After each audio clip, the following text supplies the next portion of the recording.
রাধে রাধে, শুভ সকাল আমার প্রিয় বন্ধুরা। আশা করছি যে যেখানে আছো সকলেই সুস্থ এবং খুব খুব খুব ভালো আছো গোপাল সোনার আশীর্বাদে, রাধারানীর কৃপায়। আমরাও সবাই ভালো আছি বন্ধুরা। আজকে তোমাদের সঙ্গে নিয়ে চলে আসলাম আরো একটা সুন্দর ব্লগ ভিডিও। কন্টিনিউ ভিডিওটা দেখতে থাকো, স্কিপ না করে পুরো ভিডিওটা দেখার অনুরোধ রইল তোমাদের কাছে বন্ধুরা। আজকে সারাদিনের ব্লগ ভিডিওটা তোমাদের সঙ্গে শেয়ার করব। আর সকালবেলা গোপাল সোনাদেরকে তো ঘুম থেকে উঠিয়ে গোপাল সোনাদের সেবা হয়ে গেছে, আর তারপরে দুপুরবেলা থেকে ভিডিওটা আবার স্টার্ট করে দিলাম। আর আজকে রান্না হবে বন্ধুরা, এখানে দেখতে পাচ্ছ আমি সয়াবিন ভেজে নিলাম। তো আজকে সয়াবিন রান্নাও করব।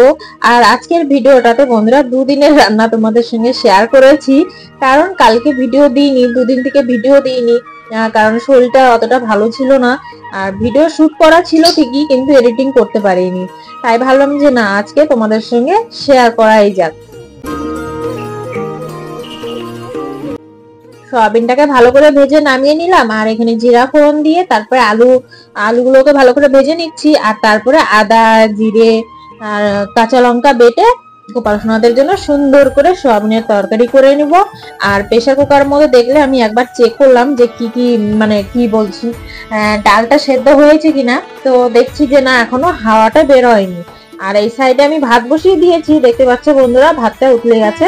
আর আমি ওখানে আলু ভাজা করছি, তো তাড়াতাড়ি করে এদিকে মশলাটা করে নিচ্ছি।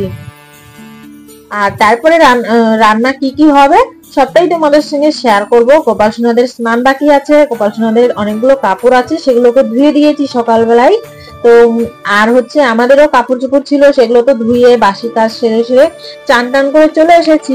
আর এখানে দেখো বন্ধুরা একটা নিরামিষ তরকারি, বললাম যে তোমাদের সঙ্গে দুদিনের রান্না আজকে শেয়ার করছি।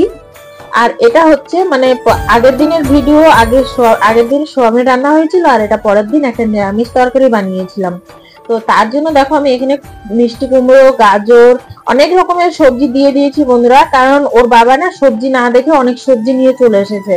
তো ফ্রিজের মধ্যে অনেক সবজি পড়ে আছে, তো ভাবছি যে সবজিগুলো তো শুকিয়ে গেলে আর ভালো লাগবে না খেতে, তাই ভাবছিলাম যে একটা নিরামিষ তরকারি করে নিই। আর এদিকে দেখো সোয়াবিনটাকে আমি কষিয়ে নিলাম ভালো করে। আর এখন এর মধ্যে দিয়ে দিব একটু সামান্য জল, কারণ ডাল বানিয়েছি জানো তো, লকি দিয়ে ছোলার ডাল বানিয়েছি। এই দেখো, তো ডালটাকে ফোড়ন দিব। তো লকি দিয়ে ছোলার ডাল বানিয়েছি দেখে সোয়াবিনের তরকারিটা অতটা ঝোল করব না। আর এই দেখো এখানে হচ্ছে পনিরের তরকারি হচ্ছে, সজনে ডাঁটা দিয়ে আর আলু দিয়ে।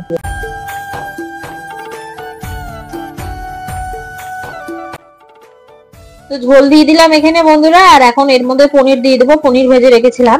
আর তোমরা হয়তো ভাবছো যে এত সবজি একদিনে কেন, তোমাদেরকে যে বললাম প্রথমেই এখানে দুদিনের সবজি রান্না করা তোমাদের সঙ্গে শেয়ার করছি, কারণ দুদিন ভিডিও দিইনি, তোমরা আমরা চ্যানেল চেক করে দেখতে পারো। আর যেদিনটা পনির রান্না করেছিলাম সেদিন শুধু শাক ভাজা করেছিলাম, কলমির শাক, আর এদিকে পনির তরকারি আর ভাত করে নিয়েছিলাম। আর গোপাল সোনাদের জন্য জানো তো একটুখানি পায়েসও বানিয়েছি, কারণ যেদিনটা পনিরের সবজি বানিয়েছিলাম সেদিনটা ছিল পয়লা বৈশাখ। তো পায়েসটাকে এখনো বসাইনি, কারণ এই সাইডে ভাত হচ্ছে। আর এখানে দেখো গামলাটাকে ধুয়ে এখন আমি জল নিয়ে নেব, কারণ গোপাল সোনাদেরকে স্নান দেবো। আর চলো তোমাদেরকে একটা জিনিস দেখাই। দেখো বন্ধুরা এদিকে অবস্থা দেখো, বাইরেটা পুরো মেঘ করে এসে অন্ধকার হয়ে গেছে, আর পুরো ঝড় উঠে গেছে। তো সেটাই দৌড় দেখছি বাইরে এসে, যে এত ধুলো উঠছে, এত দেখো ধুলোর চোটে কিছু দেখা যাচ্ছে না, পুরো অন্ধকার হয়ে গেছে, এত ধুলো উঠছে। আর গৌমাতা গুলো দেখছো রাস্তার মধ্যে দাঁড়িয়ে আছে, এত ধুলো উঠছে। তো টেরিব্যাগ ধুলো সব চোখে মুখে আসছে দেখে ওরা এক জায়গাতেই দাঁড়িয়ে আছে, ওরাও হাঁটতে পারছে না ভয়ে, কি করে কি চলবে, তাকানো যাচ্ছে না, এতটা ধুলো। তো আমি দরজাটা খুলে এক সাইড থেকে একটুখানি বানিয়েছি, যে তোমাদের সঙ্গে একটু শেয়ার করব। আর তারপরে তো বৃষ্টি হয়েছে বন্ধুরা, অতটা বৃষ্টি হয়নি, হালকা বৃষ্টি হয়েছে।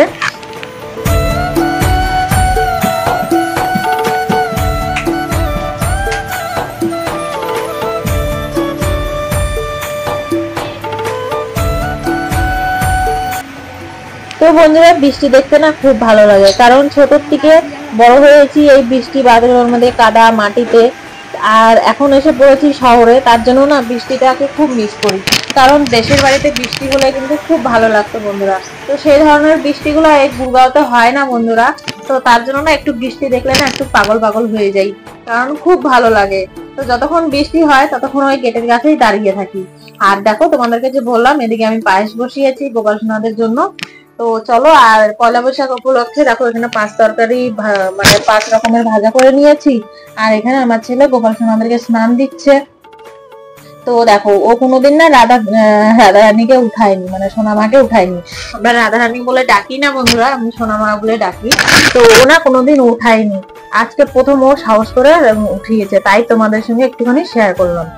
আর আমার ছোট ছেলে দেখো এখানে লাড্ডু নিয়ে খেলছে, বলছি যে আয় বাইরে বৃষ্টি পড়েছে কাদা কাদা, তো ও তাও খেলবে, বলছে যে